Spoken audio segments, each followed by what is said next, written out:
Ceci est une lecture de Christiane Jehanne pour audiocité.net.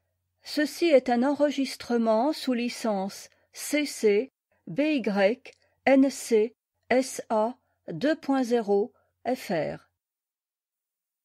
Poésie et œuvre morale de Giacomo Leopardi. Poésie numéro 8. Hymne au patriarche. Traduction par Alphonse Hollard, Alphonse Lemaire, éditeur 1880, domaine public. Hymne au patriarche ou des commencements du genre humain, 1824. Et vous, pères illustres de la race humaine, le chant de vos fils affligés redira vos louanges. Vous fûtes bien plus chers à l'éternel conducteur des astres, et produits à la douce lumière avec bien moins de sujets de larmes que nous. Ces douleurs irrémédiables du malheureux mortel qui naît pour les larmes et trouve la tombe noire plus douce que la lumière éthérée? Non, ni la pitié, ni la droite loi du ciel ne les lui ont composées. Si une rumeur antique parle de votre ancienne faute, qui soumit la race humaine au pouvoir tyrannique de la maladie et de la douleur, les fautes plus sacrilèges de vos fils, leur génie inquiet, leur démence grandissante, armèrent contre nous l'Olympe offensé et la puissance négligée de la nature. C'est ainsi que la vie devint à charge, qu'on maudit la fécondité du sein maternel, et que l'érèbe, désolé, émergea violemment à la surface de la terre. Le premier, tu contemplas le jour, la lumière empourprée des sphères tournantes, les nouveaux hôtes des champs, et la brise errante par les prés encore jeunes, ô chef et père antique de l'humaine famille. L'eau des Alpes, en se précipitant parmi les rochers et les vallées désertes, les frappait d'un bruit qui n'avait pas encore été entendu.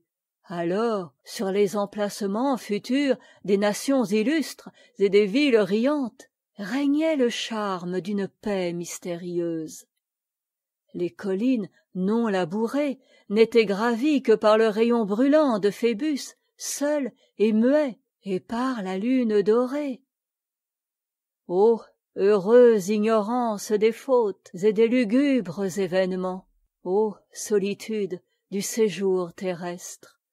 Oh, quelle douleur, père infortuné, les destins préparaient à ta race, et quelle suite infinie de cruelles disgrâces!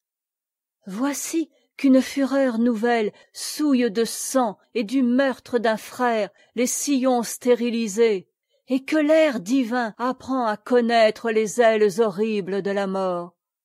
Tremblant et errant, le fratricide, fuyant les ombres solitaires et la secrète colère des vents dans les forêts profondes, élève le premier les toits des villes, ce séjour et ce royaume des soucis rongeurs.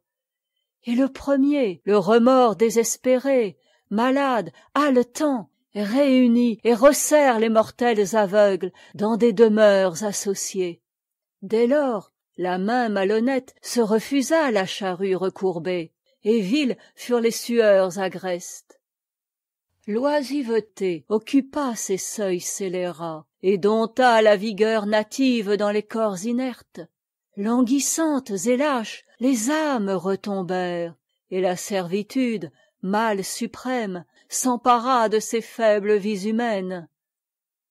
Et toi qui sauvas ta race injuste de l'air ennemi et du flot de la mer mugissant sur les sommets nuageux, toi à qui la première, parmi le ciel obscur et les cimes submergées, la blanche colombe apporta le signe de l'espérance renaissante.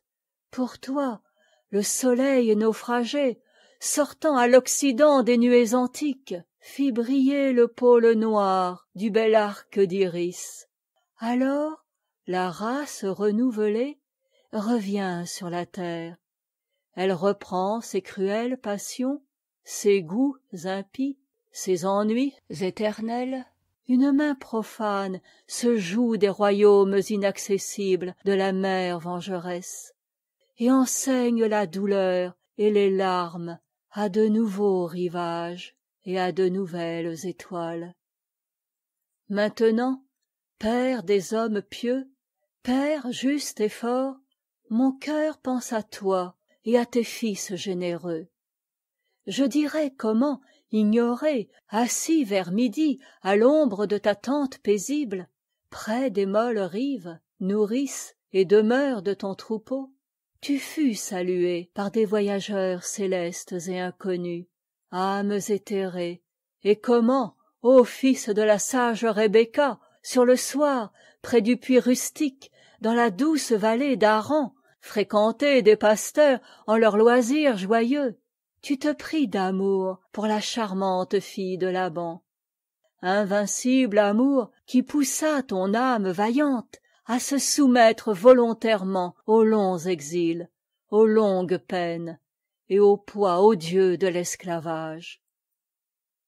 Il y eut certainement, et le chant méonien et le bruit de la renommée ne repaissent pas la foule avide d'une vaine erreur et du nombre. Il y eut un temps où cette plage malheureuse fut douce et clémente à notre race, et notre âge qui tombe a été d'or. Non que des ruisseaux de lait pur arrosassent le flanc des roches naturelles, ou que le tigre se mêlât aux brebis dans une bergerie commune, ou que le pâtre guidât par jeu les loups à la fontaine. Mais la race humaine vécut ignorante de son destin et de ses ennuis, exempte même d'ennui.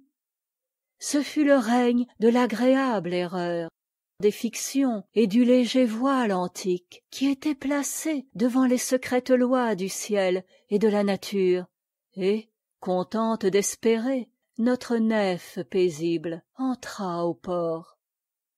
Telle, dans les vastes forêts de Californie, naît une race heureuse, à qui les pâles soucis ne sucent pas le cœur, dont la cruelle maladie ne dompte pas les membres. Les bois lui fournissent la nourriture, le fond d'un rocher des nids, la vallée humide, l'onde, et le jour de la sombre mort leur arrive, inattendu.